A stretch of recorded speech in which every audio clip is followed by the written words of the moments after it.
Now you have to remember, this is personal to me and my experience, and I know a lot of people don't agree with me.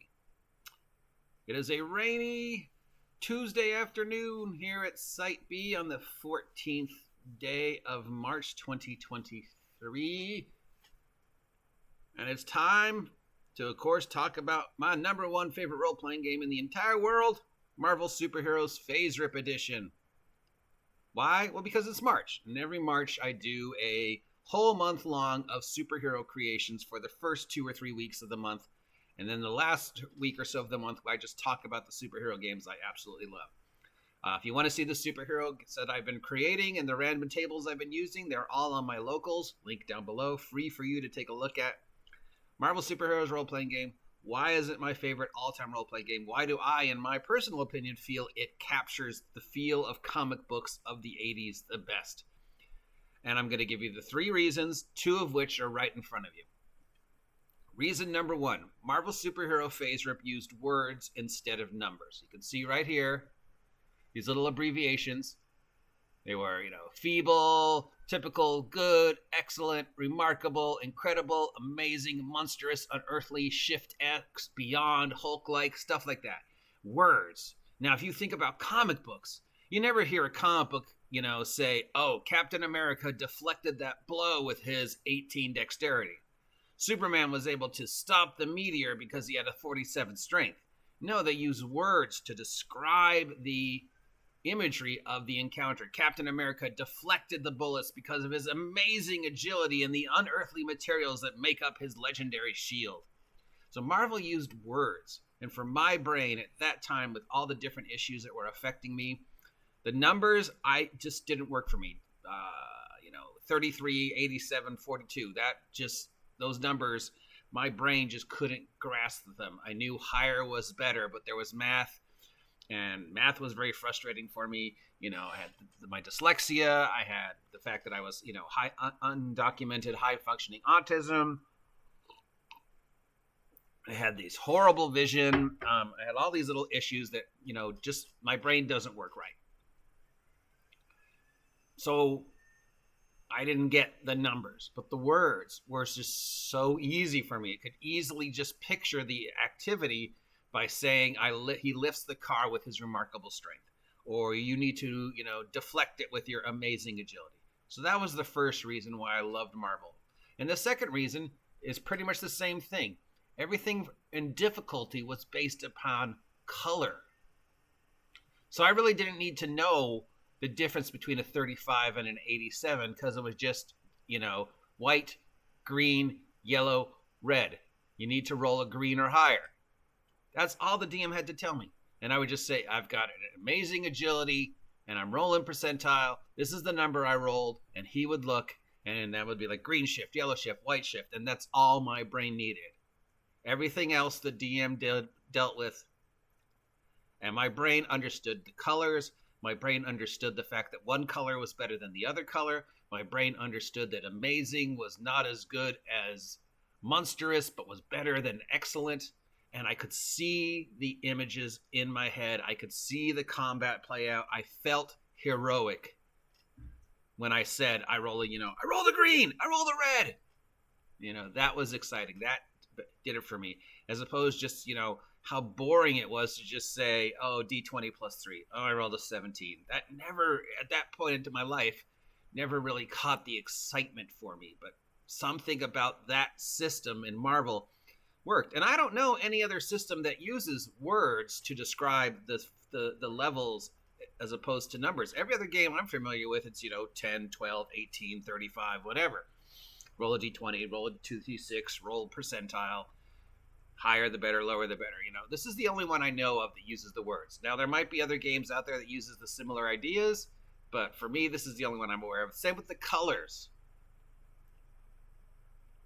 This periodic table, for my brain at that point in time, worked. Does it still work for my brain? Yeah, pretty much. I'm drinking coffee. Was drink. Sponsored coffee. The third and final reason why I love Marvel Superheroes role-playing game FASERIP is the random table generation. You generate your stats randomly, you generate your powers randomly, and I know most people don't like randomly generated superheroes, but I love them. I love randomly generating 2 or 3 different powers and then trying to make them fit together to make a character make sense. And what I loved about Marvel it also is that you could have ridiculously powerful powers or ridiculously pointless powers. And let's face it, there's a lot of X-Men who have pointless powers. I mean, there's an X-Men who poops ice cream. That's her power. You know, and so, you know, when we were playing Marvel, we had a guy who was like the world's greatest bartender because his ability was he had ice powers, but they were, you know, really low. They were like below typical.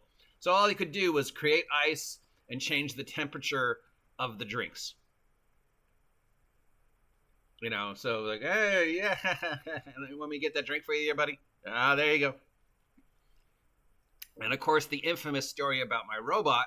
The first Marvel character I played was a robot who had the highest level of chameleon blending that you could have starting out, which I think was amazing. So, you know, my blending was like 68 or just whatever the highest you could have for a starting character.